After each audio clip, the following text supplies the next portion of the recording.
Hello guys and welcome. In this video I will show you how to block all ads in iPhone.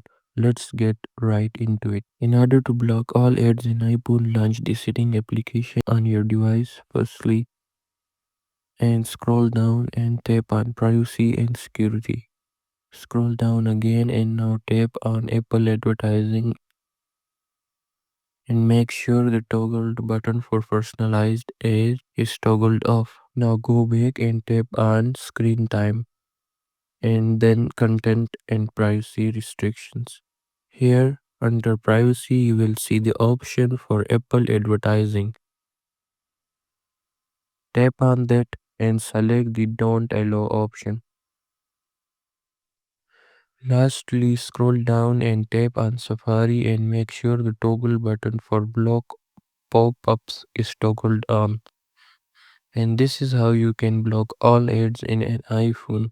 If you find this tutorial helpful, make sure to subscribe our channel. Thank you for staying with us until the end. See you in the next video.